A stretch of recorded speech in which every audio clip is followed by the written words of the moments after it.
Hello, everybody. I'm Sean Reynolds from Sportsnet, about to be joined by Ken Wiebe from the Winnipeg Free Press. Together we are Kenny and Renny, and this is the Kenny and Renny premier post-game show of the year. Game one as the Winnipeg Jets opened up the season against the Dallas Stars. Want to read a little something. Good to be back. Good to interact with the fans. Got this one from Owen is Owen, who I thought did a really, really great job of kind of summing up the guts of what this show is all about. He says, looking forward to a K&R season of snake charmers, wake-ups, all the divorce lawyer moments, tech issues, water bottles, cool ball caps, hammers, scarves, sweet loos, new headbands, sharp suits, and of course, your coverage, Renny. Cheers on the next chapter. Enjoyed the primer. Let's go. P.S. I miss my 2000 Toyota Yaris. Wrote it off in 2012, but I love that car. I certainly get it. He gets it. I get it. If anyone's wondering about that, it kind of dovetails nicely into our newest sponsor, Jim Pattison Toyota on Regent. You know how I start the show all the time? To me, Ken's nowhere to be seen. Why? Well, we like to say that he's out there working diligently, working hard. He needs some time to do his job. So Renny kind of flies the ship solo for a little while Kenny tries to figure things out. I personally think it's just, it's one of those who loves you moments. You know what I mean? The guy who shows up here early, who puts in the extra time to hop on here and take you through things while Kenny does, I don't know what. I'm assuming he's somewhere with his feet up on the table, maybe popping some snacks, eating some popcorn or something like that, maybe watching the show, maybe not tuned in at all. But you'll notice it's a pattern on this show. Renny kind of pilots the ship for a little while, but I love it that way. And the reason I love it that way, if you ever notice you're maybe driving out to the lake, heading to go do some chores or something like that, and you're behind the wheel of the car, and, you're just kind of having that internal dialogue. Sometimes it's the place where people do the best thinking. Some of you out there, T. Wills of the world, maybe you do your best thinking in the John, when you got some time. But, when you get out cruising on the road, it's just you and your thoughts. Sometimes that's where the best thinking is done. I kind of feel like this opening to the show is exactly that. That's what it is. It's like I'm cruising down the road in my Toyota Yaris, baby. And that's why we're going to call the opening segment of our show this season the Jim Pattison Toyota on Regent opening drive. And that's what we're on right now, where Renny gives you his thoughts without Kenny coming in to cloud everything or take away from it. Renny's on the opening drive, so let's get at it. What a start to the year. I almost thought we were going to have another, Manitoba miracle moment to start the season. I love this comment that's made. If I can find it here, Terry Trey saying, terrible start to that third period, but that Jets never really out of it DNA is alive and well. I think that's entirely true. Great observation by Terry Trey. Stick around, Terry Trey. There may be, a hot take moment for you coming up later in the show if you're coming out of the gate hot like that. But I take a look at this game. I'm not going to get too deep into this because Ken's going to come in here. But I want to say this. It's clear from the head coach, this wasn't your typical Winnipeg Jets style game. In fact, I don't know that we saw more than a couple of games like that from the Winnipeg Jets last season where they were as loose as they were. I want to dig in. I want to ask the questions to Ken on why he thinks this is. But this was not Winnipeg Jets hockey until, as Terry Trey points out, we started seeing that DNA kind of come pouring through as the Jets made this a close game. And definitely, I don't care if it's a win or loss. If you were in that building and you checked out this home opener, you got your money's worth out of some great hockey here. Now, I don't want to say this is all this. There's a lot of people out there who are going to be like, oh, the Winnipeg Jets didn't show up. When they show up, they ran away with it. There's clearly an element, if you want to pay attention, Morgan Barron's goal is a perfect example. Great individual effort, yes, but go back and watch this goal and see how beside him, Mikko Rantanen entirely gives up and stops skating on this play, which allows him to get to the front of the net. Both these teams clearly in early season form We're not used to seeing that in Winnipeg. We didn't see it last year at the beginning of the year, didn't see it at the beginning of the year before that. This is a team that got to its game, like I've said for a long time, quicker than almost any other team in the league. This is what most other teams look like, folks. You take a look around the league. This is what really good teams, this is what the Edmonton Oilers look like on and off for the vast majority of the season. Sometimes where they just have a little bit of a no-show. In fact, if you're looking for proof, look, just the other night, the Edmonton Oilers blew a 3-0 spot over the Calgary Flames and ended up losing that game in a shootout. A lot of really good teams, they roll like this, where they don't pay attention to their system, where they don't lock it down defensively. That's what we saw from the Jets here tonight. This is normal. This is normal, folks, for a team to do this kind of stuff, to play like this, but it's abnormal for the Winnipeg Jets. And that's what you saw from Scott Arniel after the game. Wasn't overly happy with what was happening out there with the Winnipeg Jets. He expects more. And let's just say this. I mean, I've said it plenty of times in the past. The Jets' superpower is their system. And they weren't committed to the system tonight. And you see what happens. 5-1. Connor Hellebuyck, I'll just touch on him quickly.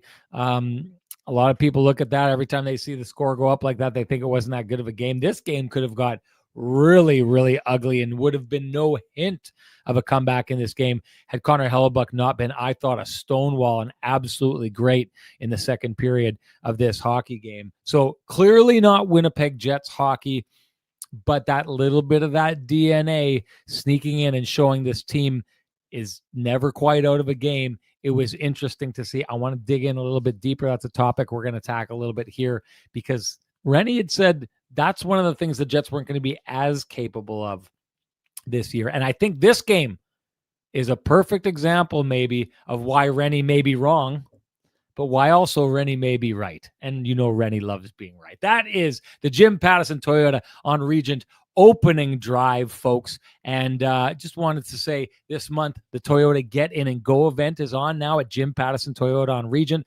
Finance the 2025 Tacoma truck from 589% with up to a 1% loyalty rate reduction and a $1,500 accessory credit. But hurry, the offer ends October 31st. Visit Jim Pattison Toyota on Regent for a test drive today, folks. Okay, time to bring in the man with the best music in the business. It's been too long, folks. Here comes Kenny.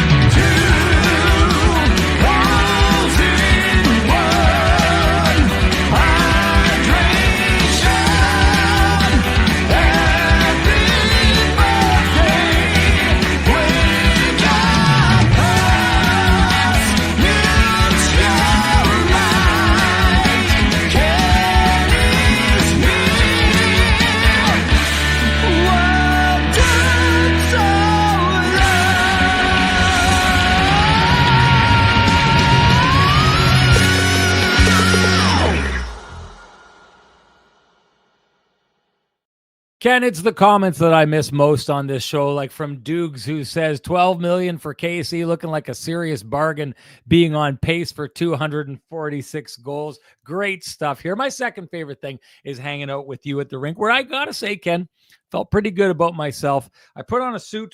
It's about 7 or 8 years old today. I walked to the rink and walked in, and Ken right off the bat was like, hey, nice suit, looking good, new threads, what's going on? And I thought, wait a minute. What does he want? What does this guy want? What is he buttering me up for? Because that's how Ken rolls. He butters you up, and then you don't even know what's happening, and all of a sudden, he just borrowed $60 off you or something like that. That's how this guy rolls. But then it started happening. About 3 or 4 or 5 people after that came up to me and started commenting on the suit, and this, folks, is why we send you to Frankie and the boys at Vittorio Rossi, because you go there and the value that you get is a suit that, hey, I've gone to the big box stores before, and that thing has been out of fashion before I even left the store with the suit, folks, and it doesn't last as long. This thing looks like the day I got it. Great craftsmanship. And like I've said before, when you put yourself in the hands of Frankie and the boys, they put you in the kind of clothes that last and stay stylish. And so that's what you need to do. If you want to wear a 7 to 8-year-old suit like Renny is doing here, and everyone thinks it's brand new, fresh off the presses. So you know what to do if you want to look like that. Head on down to Vittorio Rossi on Corden Avenue. Walk in, loudly proclaim Kenny and Renny sent you. Ask for Frankie and the boys, and they will do you up right. Kenny, time for you to let us know what you thought of that game there. It was interesting. What'd you take away? Yeah, interesting game is a good way to put it. Looseness was on display. Not all throughout the game, but there were just some critical moments where the Jets just didn't look like themselves, as you pointed out on the opening drive. Just some uncharacteristic, coverage issues. A couple of weird plays too. Hayden Fleury loses his stick on one. Josh Morrissey loses his stick on the 5-on-3. Just kind of a couple of weird things happening as well. But overall, wild rally. But the thing that stood out to me is, we knew the Jets would probably have some work to do, but we also talked so much about how they've been doing such a good job of getting to their structure. They were not in their structure, and I think that I think that Scott. That's why Scott Arnill was disappointed. At least that was my take, Sean. Scott Arnill hates to lose. We know that, but we also know it's game one. But it was how they lost. Yes, he loved the fact that they roared back in the third period and looked more like themselves, were explosive. Two shorties. I can't remember the last time the Jets had two shorties on the same penalty kill, much less in the same game. So, yeah, I'm with you. I mean, Connor Hellebuck, he had to be very good after the Jets fell behind, and you're right. That game could have got to 6 or 7 fairly easily. I don't want that to sound like a exaggeration, but it could have. I mean, these are the facts. I think the Dallas Stars scored 3 goals in a span of just over 2 minutes and 22 seconds. And, they threatened to, kind of blow the game open. And instead, Jets won a couple races and, got themselves back in the game. And I mean, Sean, we saw it enough last year that we wondered if the power play opportunity when Thomas Harley shot the puck over the boards, all of a sudden it was going to be a tie game, right? And when it didn't happen there, then you kind of wondered if they'd get a 6-on-5 goal. But, again, there were a couple chances in that stretch. But, overall, and we also saw this in the playoff round, and Mikko Rantanen was doing Mikko Rantanen things in this game. We won't spend a ton of time talking about the Stars, who looked mostly good under Glenn Gulutzan, their new head coach. But Mikko Rantanen looked like he did in the early stages of that playoff series with the Jets, not just the goals and the goal and the 2 helpers with some incredible passing plays, but drew a couple penalties. Very involved in the game. Got involved physically with with his hit on Nemestikov after he was engaged with and later on with Neil Pionk. So yeah, I mean, Jets top line, lots of good and a couple of loose plays on their end too. Again, it's early, things happen. We know how people overreacted last year when that line was getting outscored. But yeah, I mean, they were a bit loose, but Kyle Connor has a hat trick one day after signing the big contract, and Mark Scheifele has 3 helpers, and they did their part on the offensive side, but just a little bit loose at times for me, for those guys as well. And as we talked about on the preview extravaganza, Sean, this was another example where the Jets really missed Dylan Samberg. And I know it's game 1, but I mean, it's undeniable that they missed him. That's not to say that they can't play better defensively, but they're going to have to play better defensively if they want to do more than just tread water in the first, 15 to 20 games. We'll see how long he's out, but that's an effort that needs to be better. I thought, Josh Morrissey, obviously very active in the game as well. Sean, Dylan DeMello, moments DeMello with 2 helpers. Josh was on for two goals but anyways, room for improvement for sure. I mean, we'll get into Jonathan Toews in a minute, but overall, I thought, big effort from Kyle Connor. And as you talked to him, you asked him, he was pretty fired up after getting that first goal after his long summer. And, he gave them a chance. And you wondered if there might be one more touch on his stick that might get that game to overtime. Yeah. Fun one. We knew there were, the storylines were endless kind of in this game.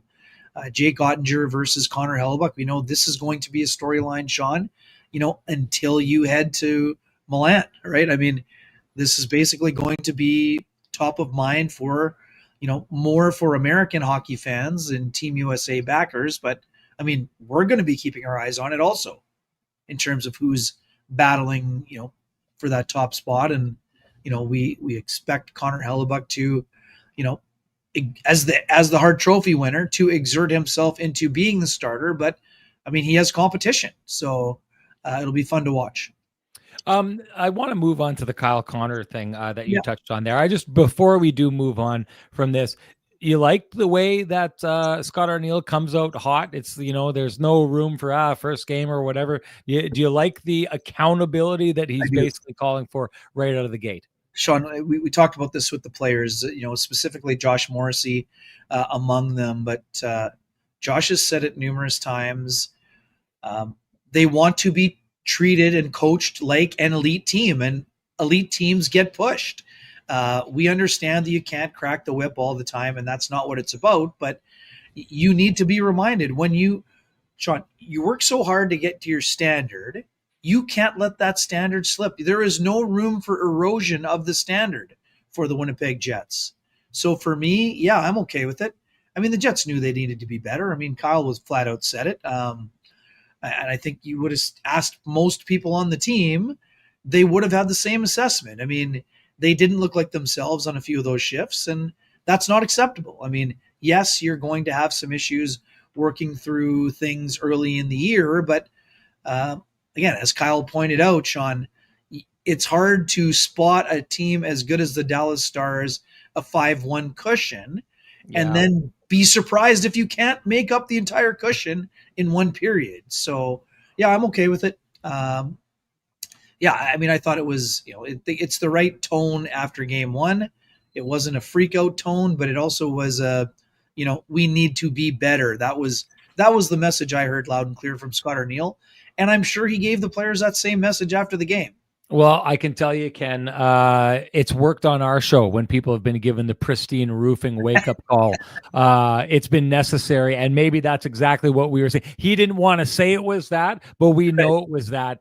The Jets getting the pristine roofing wake-up call from their coach after this game. You know what that means. Time to give North End Rick the pristine roofing wake-up call at 1-204-981-6289. He's the guy you want down at your place to take a look at all your roofing, siding, and exterior needs. You can call Pristine Roofing directly as well at 204-237-7663. Folks, give your home the Pristine Roofing wake-up call. You will be happy and glad that you did. I thought that Scott Arniel also gave Renny a little bit of the Pristine Roofing wake-up call when I asked the question, which essentially suggested that Mark Scheifele may have played a role in the spark of this team. And I asked about right before those penalties and the shorthanded goals start happening there, Scheifele gets into one of these fender benders with a player. It reminded me, I said it in the question, of that game. Everyone remembers this game because it was kind of the first real punch that the Jets took last year when everything started out so well for them. But when they played Florida down in Florida, it was a Hockey Night in Canada game. Florida Panthers whipped the Jets' butts. And in that game, at some point, Mark Scheifele jumps in and gets into a scrap. And to me, I think it was 5-1 at that point in that game as well. It was a sign that, hey, I know I'm one of our best players, one of our best scorers, but I'm not going down like this. I'm not going down with a fight. I'm not okay losing this game 5-1. I felt it was similar to that on this night. I personally, now let's just make something clear here. Scott Arniel is a guy who many coaches thought was the best coach in the NHL last year. I'm a guy who sits in his basement and wears a headband every once in a while, but I don't agree with Scott Arniel in this. I think that this was a spark for the Jets to go out and see one of their best players say, I ain't going down like that. And I thought after that, that was a little bit of the spark. Ken, are you backing me or are you backing the guy who actually knows what he's doing? I think it was a combination of both. I think it didn't hurt. I do think that it helped. I don't think that it was the only reason that the turnaround happened. But yeah, I mean, if you're a member of the Winnipeg Jets, I mean, Mark Scheifele's not going to be dropping the mitts 10 times this year or anything like that. But he's a competitive person, as Scott O'Neill pointed out, and he didn't like the fact that Jets were getting their butts kicked in the game.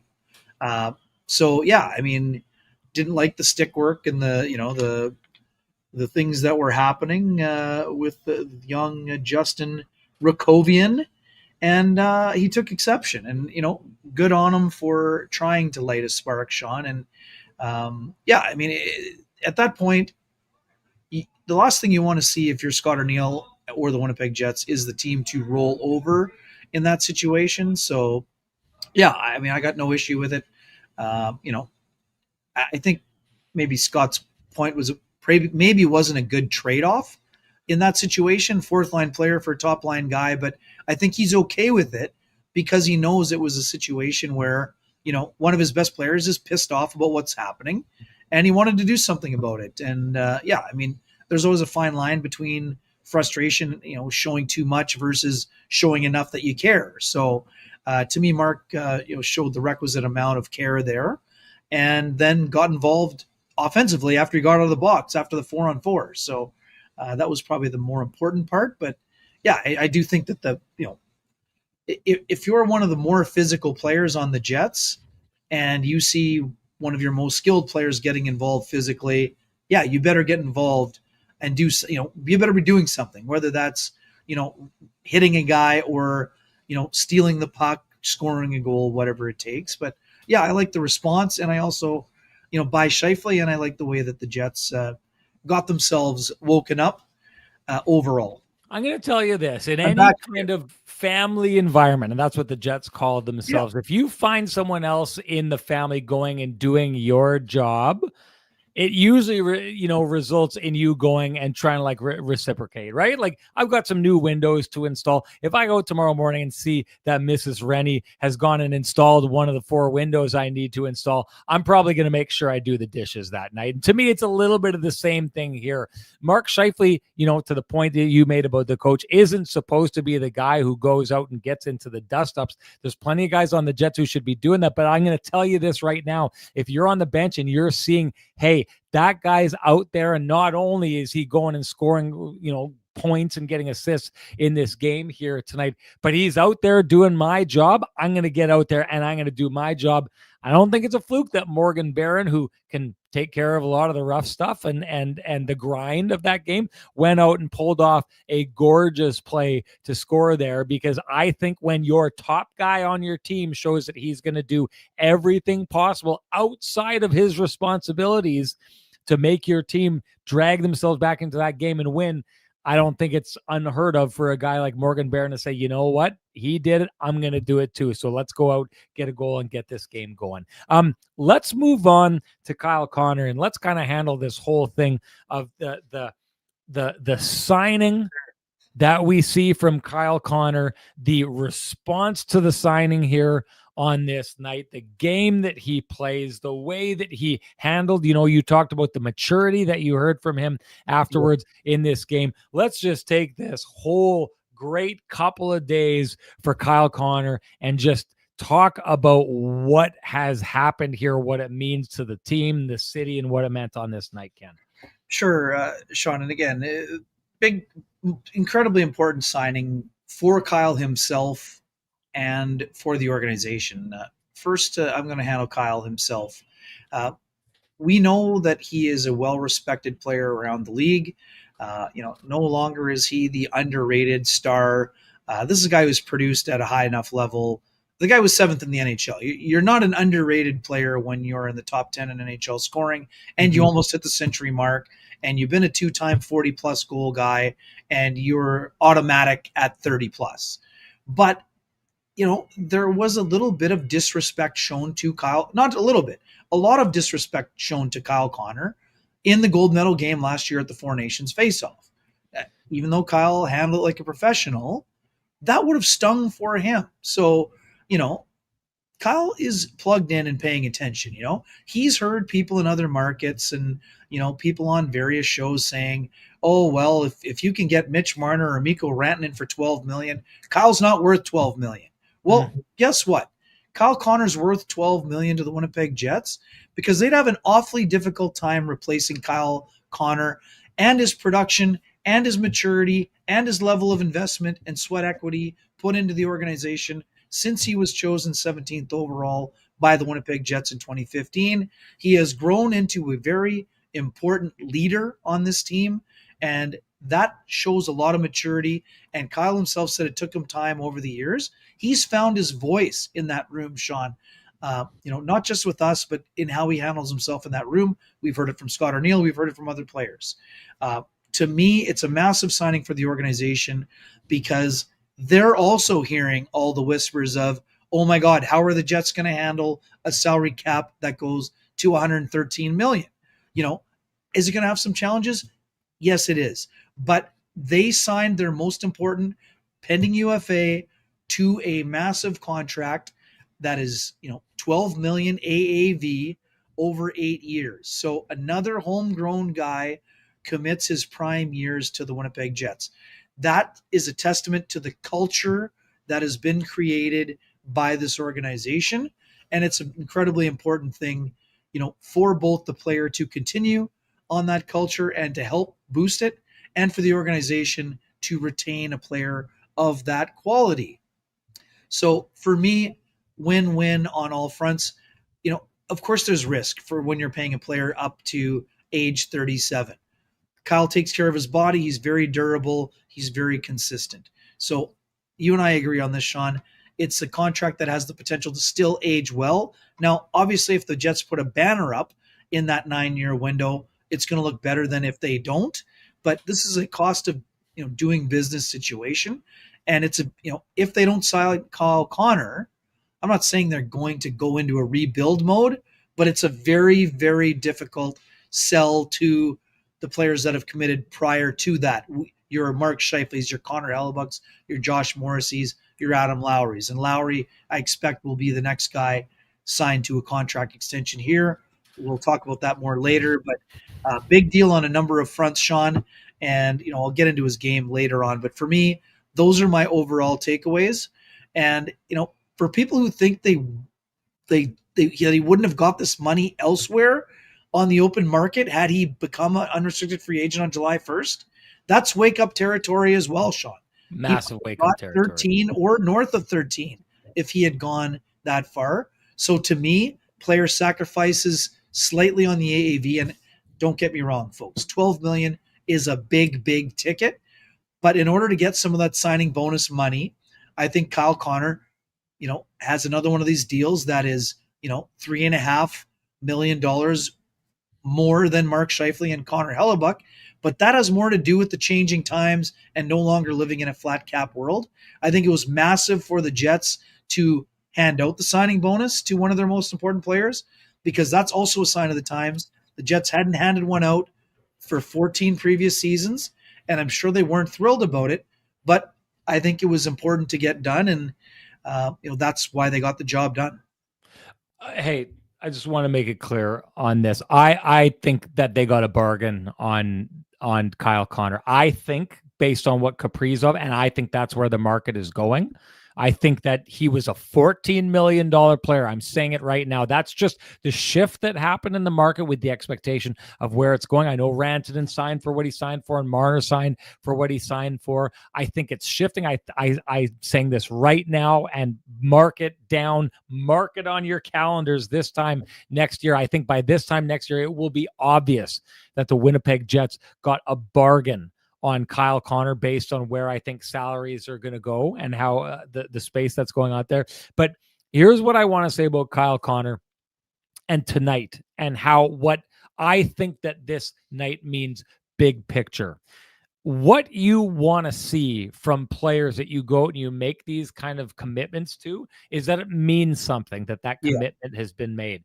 I think tonight is a microcosm of Kyle Connor showing what that commitment by the Winnipeg Jets, what that contract, what the fact that he's going to be a lifelong Winnipeg Jet, most likely by the end of this whole thing, what it means. And I think it's, to me, I take a look at his reaction after that first goal. Kyle Connor scores a lot of goals. I thought he was jacked up. And I asked him about it. He said, oh, it's a long summer. You come back, you want to celebrate. But I personally feel like there's more to it. And he did afterwards. He said, well, there's a lot of things that go into that reaction. But I think it was important for Kyle Connor to come out tonight and just instantaneously, as quick as he could, show the fans they spent this money on me. This is good money spent. And then he continued to do it as the game went on. And I can tell you right now, there's not one person in that building, and probably very few at home watching on TV, who didn't watch that game and think, man, am I happy that we locked this guy down for another 8 years. That says something.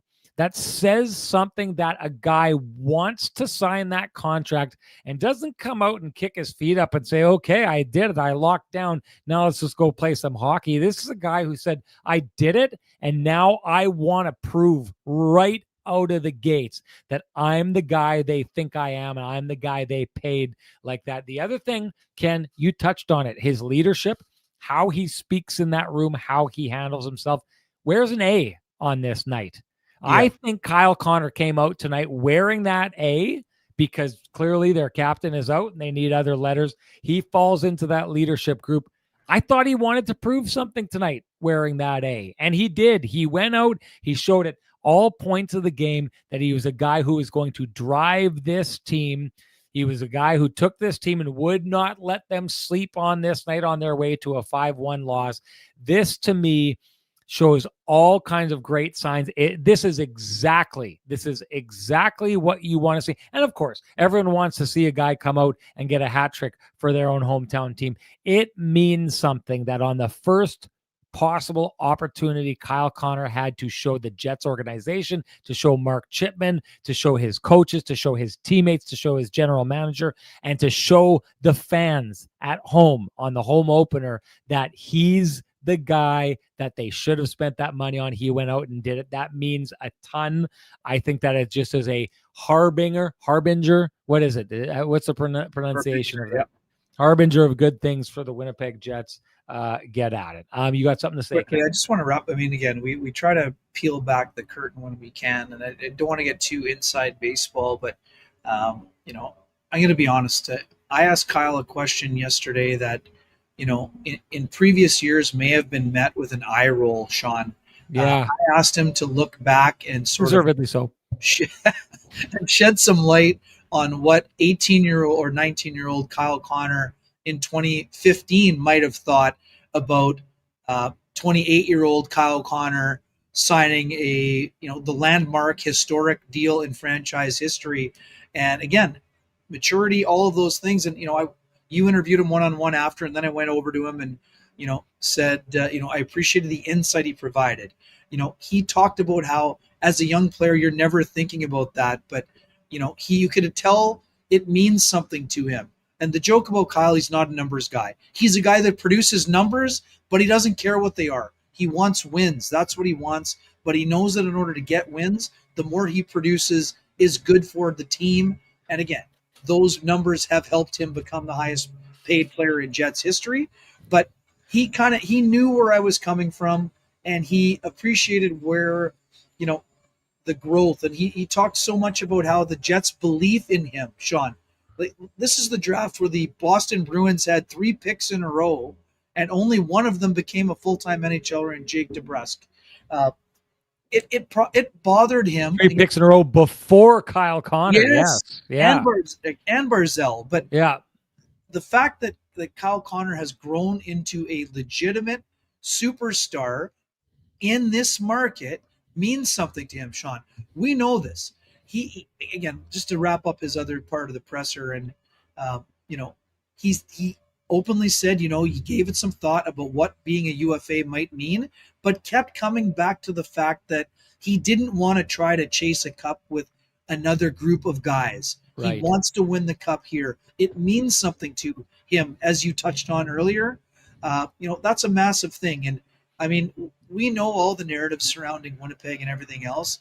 This is another American born player who would have been pursued heavily by his hometown team and probably 30 others that he chose Winnipeg for him, his wife, and young child to grow up and, become 30 plus people like Blake Wheeler did before him, and Mark Scheifele and Connor Hellebuck have also done. And I don't think that right now you can quantify that value, but it's a massive thing both for the core and for other players around the league. We know this. Scott Arniel reiterated it too yesterday. You know, we know that it's tough to attract the high end free agents here in Winnipeg to the Jets, even though they treat their players well. But it's not an accident that so many of those homegrown stars have chosen to, stay with the team that brought them to the dance. Just wanted to touch on this quickly. You said that you talked to him and said you appreciated the insight right after I had that one-on-one with him. At the end of that one-on-one, I said to Kyle Connor, you know what? Congratulations. But I said, I just wanted to point out to you how good you've become at handling media. And more importantly, because for me, it's all about the fans, getting messages across the fans. Now, we like to pull back the curtain. I've had a conversation in the past with Kyle a couple of years back where I kind of explained to him, like, look, my job is the way I see it is to get great stuff from you and get it across to the audience. And the one thing that I have a lot of admiration for Kyle, who came into the league not liking doing media. It was clear he didn't like talking. He wasn't comfortable. He tried to say as little as possible. He would just try and have as short of answers as possible. And I can tell you, Ken, he and I had that conversation. And ever since then, I've felt he's a guy who goes and understands that on the other side of this microphone is a whole bunch of fans of his that just want insight from the guy. I think he got it. I think it talks about his maturity. And I think it's interesting that both you and I kind of picked up on the idea of Kyle Connor and the way that he's handled the media and the way that he provides insight, because I think it's important for athletes to do that to the fans. They're sitting there, they're investing their time in them. I think it's a way, whether it's through you, whether it's through a podcast, whether it's through the national media, whoever it is, show that they have an investment in their fans by having a conversation with their fans through whoever it is who gets that conversation. Anyway, I just wanted to transition to this quickly here because 12 million AAV over 8 years with bonuses. Great time to talk about Cambrian and shooting for growth with Cambrian Wealth. Kyle, if you're out there and you're listening, Cambrian's probably a pretty good place for you to go now that you've locked down that contract. Absolutely great place for you to go. And hey, shoot for growth with Cambrian Wealth. Grow your wealth today to reach tomorrow's big goals. Cambrian's Wealth team can assist. Invest in your future self your way. Our pals at Cambrian Wealth give straight up investing advice you can actually understand and help make a strong financial play to get there. Book an appointment at cambrian.mb.ca. Ken, while we're at this, why don't you give Sweet Lou a shout out? Sure, right on. For folks who have realty needs you'd like to have met, buying, selling, curious what the house on the corner might be listed at or going for, contact our main man, Lou Furlan, at Royal LePage Dynamic Realty, 204-791-9971, or at the office, 204-989-5000. His email is lou@loufurlan.ca. That's LOU at LOUFURLAN.ca. Lou Furlan, excellent realtor, excellent human being, and excellent supporter of this community, including our podcast. Ken, there's a bunch of stuff I want to get into, but we have to right now get into Jonathan Toews to make sure we get to that, just in case we want to make sure we get to that. So, Toews comes out. You want to talk about maturity, great communication before the game as he came in. He talked with the media. Really neat moment when his parents came out and were sitting in front of us, came to watch him at the morning skate, right? Late 30s, Jonathan Toews and mom and dad are there to watch the pregame skate and get ready to go. It means a lot to them. Your takeaways about his debut with the Winnipeg Jets, how the crowd treated him, how you thought he played, what kind of that debut, what you think it means for his play going forward. Take it away, my guy. Yeah, and just quickly, I've talked about this a long time. Known Jonathan for 2 decades. Interviewed him in the weeks and days leading up to the NHL draft. Fortunate to know his folks, Brian and Andre, both incredible people. Spoke with them a little bit briefly this morning. They were getting a lot of attention, as we know. Andre told me, Sean, this morning, she was more nervous for today's game than she was for Jonathan's debut. And it was just a big moment for the family. Jonathan talked about the gratitude and appreciation. His parents were just thrilled. They know how hard the journey was to get here, and I'm sure they enjoyed seeing him out there in a Jets jersey. Patrick Sharp made the trip to Winnipeg for this game. And he was roaming around the dressing room waiting for Jonathan to speak to him afterward. That tells you how much he means to his teammates. Had a great chat with Brent Seabrook a while back during training camp here. That story ran in the Free Press today. Will be in the paper tomorrow. It's up at winnipegfreepress.com. And this is a guy who loves him. And the quote, the money quote in that story was, I asked him about this narrative that Jonathan wouldn't just come back to be a guy. He wants to be an impact player. He said, average, that doesn't sound like Johnny to me. And, we saw it today. Again, no points, big deal. This isn't about points. Sean, I know you watch this closely. His ability to maneuver the puck around, get to the spots, get inside position on Ilya Lyubushkin to draw the penalty, finding guys in open space. Sean, even at the end, after the zone entry with the goalie pull, his ability to draw the defender to him and then forehand pass it off the boards to Kyle Connor. Just elite hockey IQ. That's something I spoke about with Tanner Pearson earlier this week. And, I saw a lot of good things from Jonathan Toews. Again, it isn't necessarily going to happen overnight, but you're seeing the signposts that tell you it's going to happen for him. Incredible scoring chance. And, it's interesting. He just had so much time. I'm not saying he thought about it too much, but, just missed, fired it wide, really good chance. And, I saw a guy who exuded a lot of confidence for someone who hadn't played in 2.5 years at the NHL speed. I thought he played very well, very involved in the game on that second line, finished with 18 shifts for 1746, one shot on goal, 3 attempts, just under 50% of the dot. That's a number that's going to get better. He's one of the best guys to ever do it. I saw a lot of promising signs, and, I saw another piece of Jonathan that we're all familiar with from having covered him in the league for 15 previous years, Sean. The fact that he's tired of talking, and again, he appreciates the fact that people want to hear his story. Yeah. But there have been so many people that have rolled into town to do big features on him.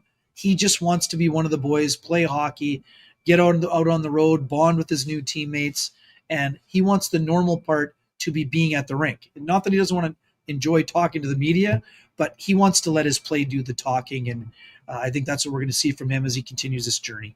Yeah, I'd asked him earlier today how he, thought the body had responded to training camp and all those kind of things. And he listen, I've always like this. I think I've told this story before. I used to like how Joe Thornton would handle big media scrums, covered him in the Stanley Cup final. Yeah. And what he used to do is he would walk in, he'd answer questions. And when he was done, he'd finish his last answer and he'd look at the guy who asked him the question and he'd say, okay, thanks guys. And then he would just walk out, and he would that way. I don't mind a player kind of controlling himself or herself, if we're talking about women's hockey or women's sports in that manner, because what it does is it allows them to go and give what they want to give and what they feel that they can give. It allows them to stay engaged. And then when they're done, it keeps things from dragging on. And I'd rather have people feel like they had a short, powerful time with the media and then got out of there than feel like it drags on too long and then hate doing it entirely in the first place, right? Jonathan Toews, I thought, showed some of that veteran savvy when I asked him about that, and he said, to be honest, I just feel like I don't want to answer those questions anymore. And I understand that, because what's going to happen is it's going to turn into, okay, 5 games at the NHL. How's the body holding up? 10 games, 20 games, 25 games, right? And I think he just wants to get it to the point now where it's like, because the honest answer there is he has no idea what it's going to look like, right? And so if he's constantly having to answer questions about that, it doesn't mean it's not a good question to ask. But you may not want to just make it all about the narrative of, okay, well, I didn't score tonight. How was my body? Did I not score because of my body? Right. So I like that kind of maturity that we saw in there. You're seeing what's made him such a good player, both on the ice and off the ice. As far as on the ice goes, I noticed him a number of times. He's definitely not a guy at that speed of the game that I thought was eye-popping and standing out. There's no way that he's near the peak Jonathan Toews we've seen in this league, but he looked to me to be a very strong player in a lot of different spots. Got himself, like you had said, a really, really good scoring chance. That right off the bat tells me when you haven't been on the ice in a couple of years and you walk into the NHL and you play a top tier team like the Dallas Stars and you're finding yourself in a great scoring position. Hey, whether you score or not, it's the ability to find yourself scoring opportunities, to put yourself into a position to succeed. He was able to do that tonight in game one. I think that is extremely promising. And I don't think he really burnt them defensively in any kind of way. So I take a look at Jonathan Toews on this night. And if I'm his head coach, if I'm Jonathan Toews, if I'm a Jets fan, I'm looking at this and I'm thinking, this is a good start. I like where this is going. Let's see where it goes from here. Because in the end, those are questions we can't answer on what he's going to look like 10 to 15 games from now. But on game one, he looks like a guy who does belong in the league and has room for growth and potential for growth.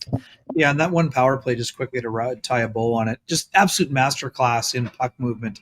Just a couple of really brilliant plays along the wall, down low, just what of that backdoor redirector on the backside. And it just plenty to build on. And again, this is a hard thing because Jonathan is such a perfectionist and he pushes himself so hard. So there's going to be some push and pull between knowing he has more to give while also allowing the fact that he enjoys the part of the journey. We've talked about this. He's enjoying being at the rink, being with the boys, being on the ice, competing, battling, all of it.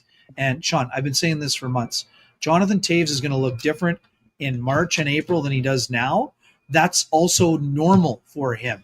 He gets better when the games get tougher. But again, I think this is a great base for him to build on. And, again, I think Jonathan has lots to give. I think there's lots in the tank, and I still think he's going to have a very impactful season for the Jets, both on and off the ice. Ken? And just quickly, sorry, Matt Duchene had an absolute beauty line today. Yeah. I hate that Jonathan is back in the Central Division, but I love he's back in the league. That sort of encapsulates what most of his opponents over the years must feel like. Thrilled for him as a person, knowing what he went through, but also thinking, oh, man, and especially for Matt Duchene, who's been going head-to-head in the Central with Jonathan Toews for most of his career. Guys know it's a battle when you're out there against him, and they will treat him accordingly with the requisite respect, I'm sure.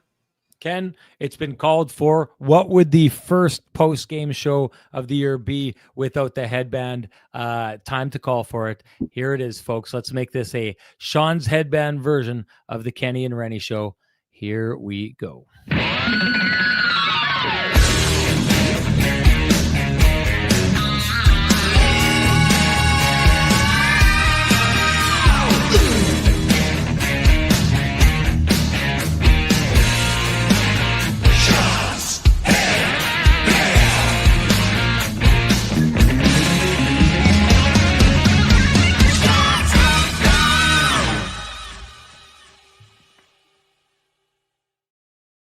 I know there were some people out there who were saying the hair was too good to mess up, but you can only improve an outfit with a headband, folks. That's something both Glenn and Jonah at Myers Drugs know. They had told us, Ken, in our meeting with them that quite often they'll stay up waiting for the headbands. So I don't know if they needed to get, hey, they do a lot of good work at Myers Drugs. If you've got food restrictions, that's the place you want to go. They've got great advice, everything you need, and they deliver citywide, so they'll bring it to you. But I don't know. Sometimes maybe I'm going to be messing with Glenn and Jonas sometimes throughout the year here. And, kind of holding out and trying to keep them up a little bit later at night, because we know now that I know that they stay up for the headband, I feel like I'm wielding this power over people. You know what I mean? Like if people are sticking around for the headband, I didn't realize I had this kind of power. And Ken, the kind of guy I am, I'm just going to abuse that power. That's what I do. Okay. I wanted to talk about this. I'm going to throw some theories past you here quickly before we get into some of the other things here. No conspiracy theories on game one, I hope. Yeah, no, let's get to them. It's been too long since we've had conspiracy theories. If the Jets have Dylan Samberg and Adam Lowry in the lineup tonight, does it take them as long as it takes them to get to their game? I don't think so. Again, and it's not just about one or two players or three in this case. But, that coupled with the fact they're integrating new pieces and, a young player in Nikita Chibrikov, I do think that, I wouldn't say that giving up 5 was easy to predict. I do think that some disjointedness was to be expected. We know there's always a push and pull between how long the preseason is and how many games people get in. And again, I don't think this was from a lack of preparation. I just think that the Jets were missing 2 of their best defensive players. And I've said this before, Cole Perfetti is a very smart defensive player also. So I would say that they missed him on that front also. But yeah, I mean, when a team is missing 2 of its best defensive players, I do think that it's a factor in the game. But at the same time, I mean, you can't. It wasn't the only reason for what transpired, but yeah, it had an impact. No, there's no doubt about that. Well, I would say this. Everyone knows how I feel about Dylan Samberg. To go over it quickly, last year without him in the lineup, they had about a 550 points percentage with him in the lineup. They were near 800 points percentage. I think he's a tough guy to overcome. Now, if you remember last year when Adam Lowry was injured, the Jets went on one of those 11-game winning streaks, right? So they seem to find a way without him. The reason I say that is, A, the Jets are a far more defensive team when they have Samberg in. So I think that that's worth a goal tonight, or keeping a goal off the board or something like that. But the other part about it, Adam Lowry is that culture carrier. We've talked about him before. How often is it that when the Winnipeg Jets are just come out a little bit sluggish in a game, that it's Adam Lowry who goes out and gets them going? I think that was on display tonight, that they miss that. So I guess what I think is, the Jets are able to make the surge. They're able to make the surge. We saw them do that on this night tonight. Quite often that results in comebacks. We've talked about that before. But it's not necessarily the way that you should be going about winning hockey games. And I would say this, I think there's going to be a lot of us are thinking they kind of got the Pristine Roofing wake-up call from Scott Arniel. Jets are going to turn around. They're going to get to their 60-minute game. It's going to be done next game. I don't think it's going to be that easy. I don't think it can be that easy, because I think what we know of the Jets and being that team that plays that full game like that, it is quite often strongly dependent on some of the players that are out of the lineup. And you know what? I'll even throw Cole Perfetti in there because Frosty had said no Cole Perfetti, Renny, that no Cole Perfetti love. Hey, Ken touched on it. One of the other things we're seeing here tonight is almost an entire second line that is not only trying to gel, but they're trying to learn and play under the Winnipeg Jets system, right? And what I've said before with the Winnipeg Jets system is when not everyone on the ice is playing it, that leaves holes that leaves the potential for breakdowns. We saw a lot of breakdowns here tonight. And the other part about it, Ken, is to a degree, you've got three of the strength of the Jets the last number of years has been their consistency. There's not a lot of change. Usually you're losing one guy and plugging another guy in. That wasn't the case with the Jets here tonight. They've got a fourth line trying to figure things out. The fourth line, it contributes, but it's kind of a one-man band contribution by Morgan Barron out there. So there's room for this team to kind of try and gel together. I don't think it's going to happen and be all completely done by next game. And even the version of it that when everyone does kind of gel, I don't think will be anywhere near as strong as it is when those players get back into the lineup. Adam Lowry is important. He's the guy who holds the Jets to a standard better than anybody else. I thought that was missing on this night here. Ken, did you want to do the Johnston Group got you covered play of the game? I think it's the Dylan DeMello blocked shot. I want to say it kind of tagged him a little bit on that second period there. He went to the bench, hobbling a bit. I thought that, to me, I think is one thing that stood out. But I think overall, maybe we should give the penalty kill that. Maybe the penalty kill gets the Johnston Group got you covered with two shorties. Yeah, they gave up the 5-on-3 just ended. So again, it's not a 5-on-3 goal, but the player coming out of the box was not involved in the play. So it's like giving up a 5-on-3 goal. So then they add two shorties. Let's give it to the Dean Chenault's penalty killing unit in this one. You know what? I'm giving it to Mark Scheifele, and I'm doing so because we just talked about the importance of Adam Lowry. I do believe, and you know what? This is all I've got. I've got the Johnston Group got you covered play of the game, right? Whereas Scott Arniel, he's got pedigree, he's got years in the league, he's got he may not think it was Mark Scheifele. All I've got is the ability to weigh in this situation here. So I'm going to use whatever powers that I have here. I'm going to hand it to Mark Scheifele, who goes out and I think did the job that you quite often see from Adam Lowry, the rough stuff, the taking care of business, and the lighting the fuse of the bomb that started to go off for the Winnipeg Jets. So I've got Mark Scheifele as my Johnston Group got you covered play. Let's make him the player of the game. And hey, do you run a small business in Canada? Look to Canada's #1 employee benefits plan, Chambers Plan, to give you a competitive edge. Chambers Plan is the simple, stable, smart choice for over 30,000 businesses countrywide. Visit chamberplan.ca to learn more. And Ken, I'd like to jump into the keg save of the game. What do you got? Yeah, there were a number in that second period where things were spiraling out of control, seemingly. I think Hellebuck made a really good save off Jason Robertson, from what I remember. Robertson had just an exceptional game, I thought, for the visiting Stars. 8 shots, 9 shot attempts. One really good snapper that Hellebuck made, I think, a kick save on. That I'm going to go with that one. There was a low to high pass up to the slot that went back down low for a one-timer. And it was one of those ones that Connor Hellebuck, he's right there. It's one of these almost big and boring saves, but it was enough that you knew if it's not Connor Hellebuck, that's like a sliding glove save or blocker save or something like that at best by another goaltender. It's one that Connor Hellebuck makes routine. I think it's Heiskanen. I believe so. For me, it's one of those saves that I thought kept this game within reach. Now it sounds silly when it ends up being a 5-1 game, because in the end it almost wasn't in reach because they allowed it to get so far away. But I do think that this game had all the earmarkings of being like, 7-1, 8-1, if it's not for Connor Hellebuck showing up in the second period the way that he did there. This was most definitely the Winnipeg Jets, for the vast majority of this game, being the second best team. Him keeping them close allowed them to almost be the better team with only a 15-minute stretch of hockey there. But that's my keg save of the game. That's Ken's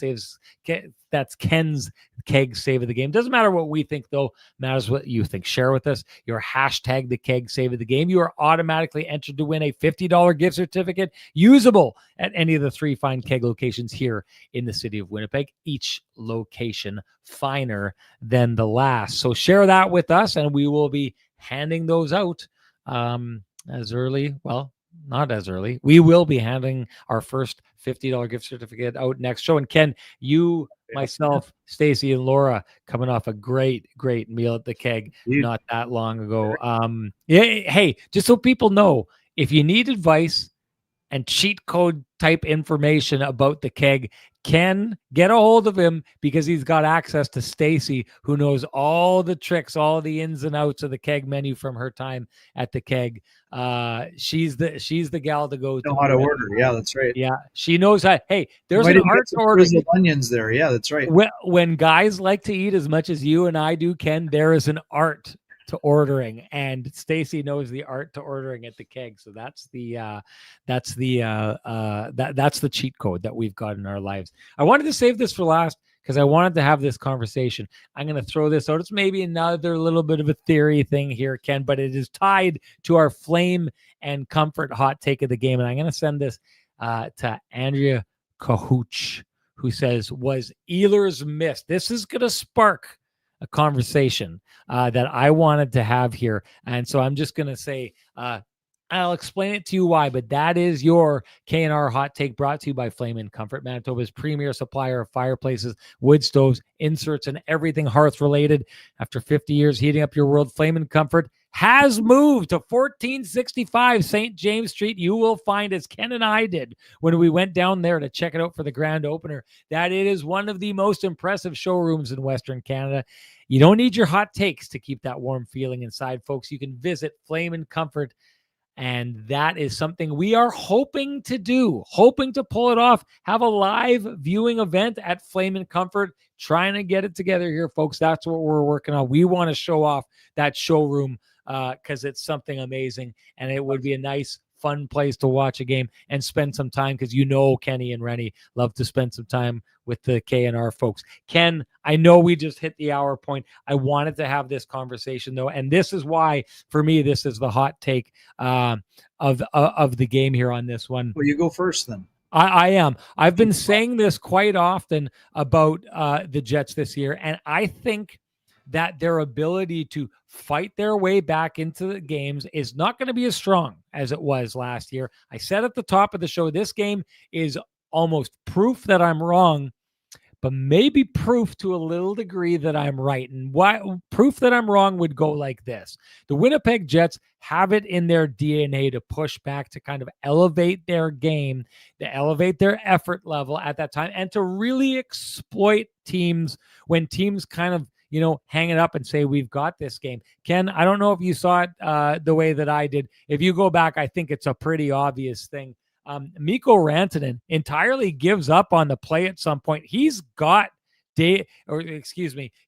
Morgan Barron if he just goes to the front of the net and seals it off. And Morgan Barron only has one opportunity, is to shoot it on net. He can't cut across the front of the net. You'll see Mikko Rantanen stopped skating there in that situation. So one of the things that the Jets do to get back into games is they never quit. They do the right things. They just refuse to kind of lay down in games where a lot of other teams do. That's what got them close today. But I'm going to say this. My take on the Jets and the difficulties they would have in coming back this year is, without Nikolai Ehlers, I thought he has always been very central to their comeback success. And that has to do with the fact he's such a speed demon. He's one of the guys in the league, like Connor McDavid, whose speed is just so dangerous that he can gain zone entries, unchallenged zone entries, that not only does he get the puck in the zone, but he creates a scenario by which the defense takes a defensive position. What I mean by that is, rather than Nick Ehlers getting in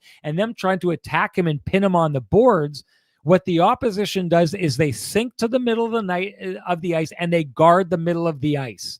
And what happens, and you've seen this before from the Jets, they set up along the boards and they move the puck along the boards, move it into the middle, boom, it's in the back of the net. That's how they do it.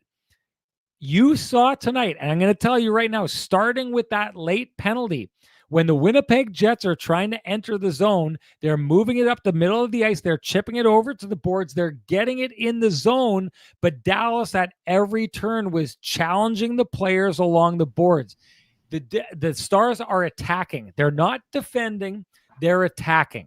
And what happened is, you notice on that power play, go back and watch it, folks. There's quite a few times that the Winnipeg Jets get turned back, sent the puck down. They had to change. Scheifele's line went out after the first minute. They weren't having any luck. Sent out the second line. Did they get a little bit of zone time in the last 3 minutes? Yeah, they did.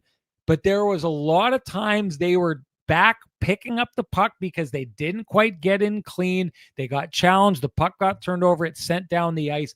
Ken, I want your thoughts on this, but I do think that the last 3 minutes of that game were not typical of what we saw from the Jets last year in those last 3 minutes, where they get it in and it is a suffocating minute after minute after minute of the Jets holding the puck in the opposition zone, and the best they can do is ice it, which just ends up in a draw that Mark Scheifele is quite often winning, and the pressure stays on and on and on. I personally can think it was obvious tonight that when they needed that last goal, the Jets were missing the effect that Nikolai Ehlers had on this team last year. Well, I mean, and years before. Sure. I mean, for 10 years, he was a very highly productive player for the Winnipeg Jets. There's no disputing that. And they're going to miss the speed element. That's obvious. The team has not gotten faster by losing Nikolai Ehlers. They can't. He's one of their most explosive and dynamic players during the time he was here. So, as an aside, Ehlers tonight, 20 shifts for 1935, 2 shots, 3 shot attempts, 2 hits, 1 giveaway, no points, and a 6-3 win.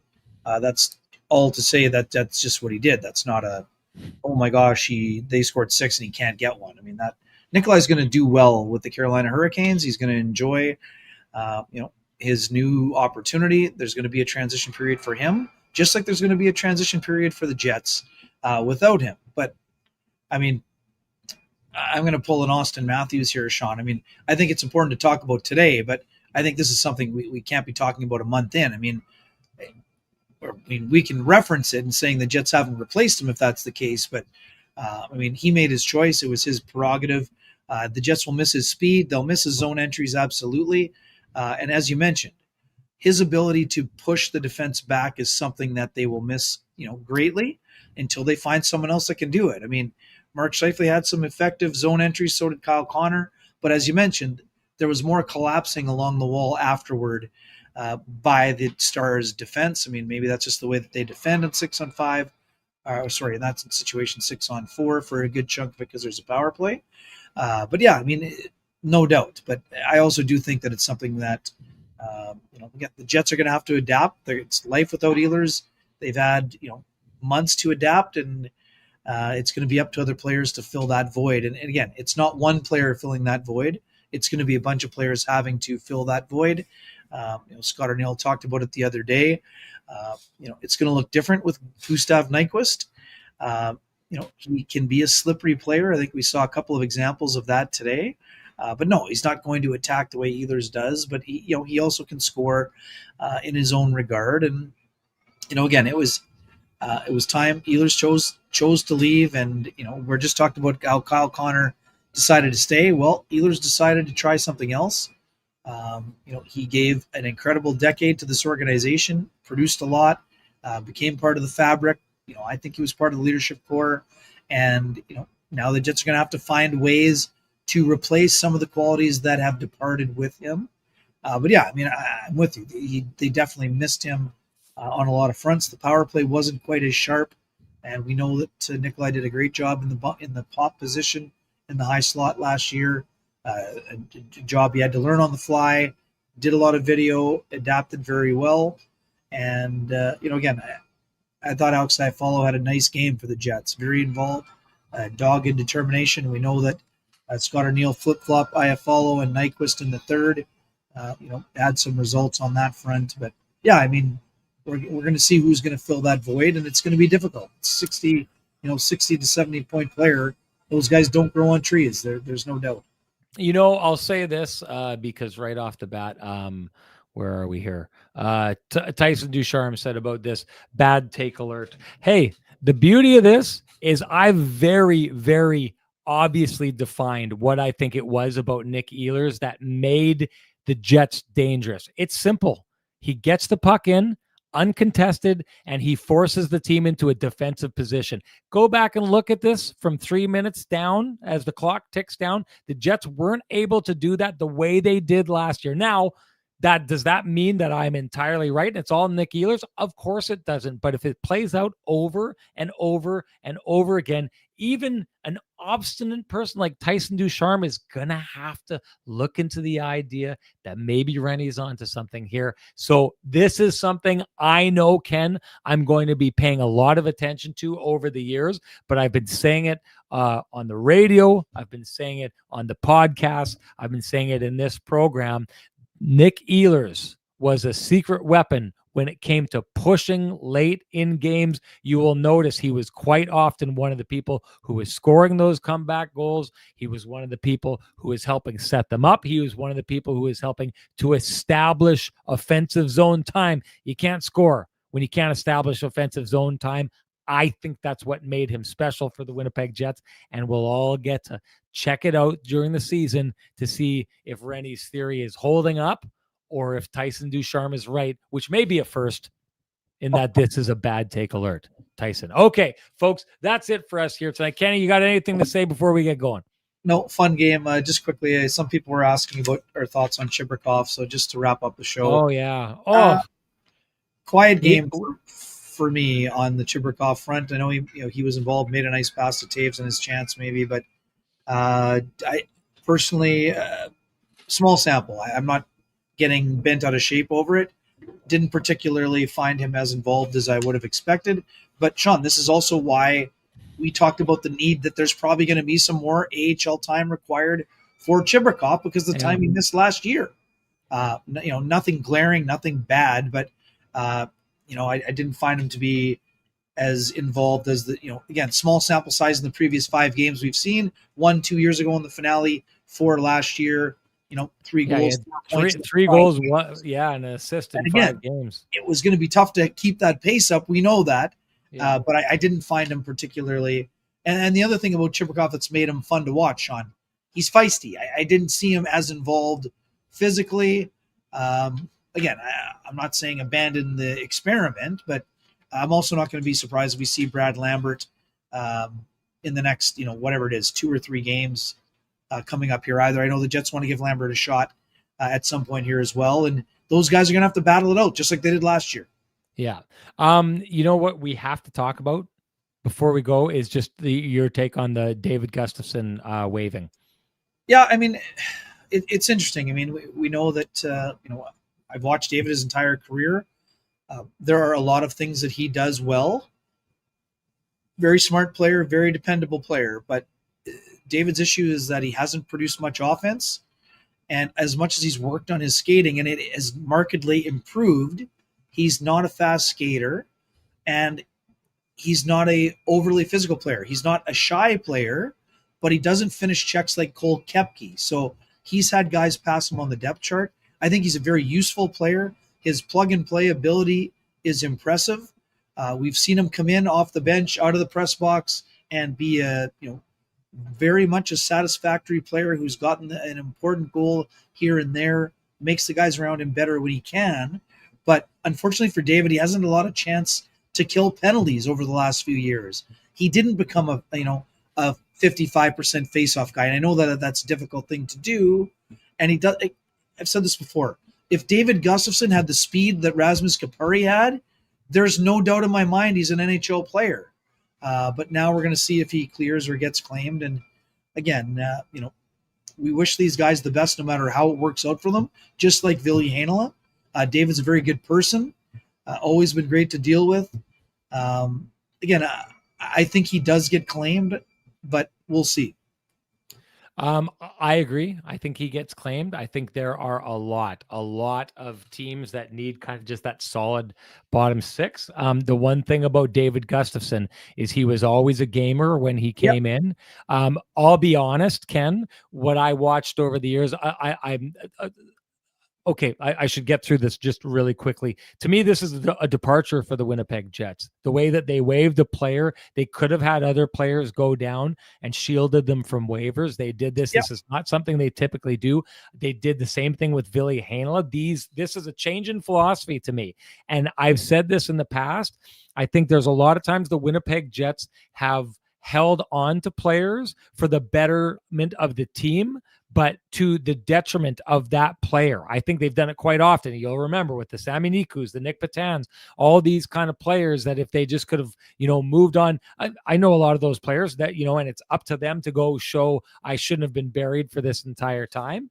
But there's a lot of players too. Those are important development years when they could be out playing, and if another team was going to give them that opportunity.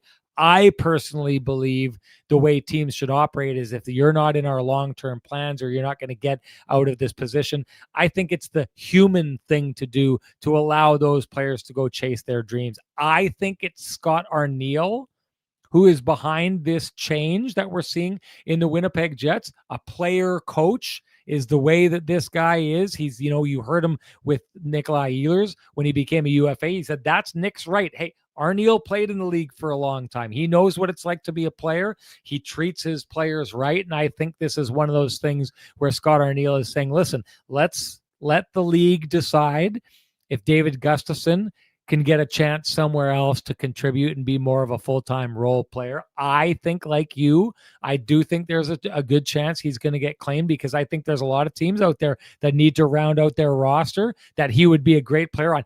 Don't tell me that he couldn't go to Chicago and be a good, solid player in Chicago for a team that could use some shoring up there. I'm glad the Jets are doing that now. I hope it's their philosophy going forward. I take a look the last number of years. I think that David Gustafsson earned far more than he was ever given. I think in the times that we saw them come out of the lineup and go back in, David Gustafsson almost always came in and impacted the game. I think he earned it more than a guy like Rasmus Kupari did. For whatever reason, Rasmus Kupari was given more opportunity than David Gustafsson. It was his feet skating. That's why. Well, it's his feet. I think it's also something to do with once the Jets started looking like they were obviously winning that trade for Pierre-Luc Dubois, that you go in that direction and lean into that direction. I mean, yeah, maybe he had fast feet, but I still don't think everyone's got their talents. Everyone's got their assets. I thought David Gustafsson showed better in his opportunities than Rasmus Kupari did. And I think, to be honest, coming in and out of the lineup, he earned more opportunities, never got them. So I'm glad he's getting the opportunity to potentially earn them elsewhere if he does get picked up on waivers. Ken, anything to say before we go? No, that's about it. Sorry, Beer League, that you don't agree with my take, but if you'd like to tell me what you saw from Nikita Chibrikov that made him a great player today, by all means, share that. I mean, I'm not down on the player. I've said this for the last few years. I think he's going to be an important NHLer for this team. I just don't think he's ready to be a second line winger right now at this stage of his career. Speaking of stick taps, Nikita Chibrikov earned himself a 2-year one-way deal, an extension that was just announced this week as well.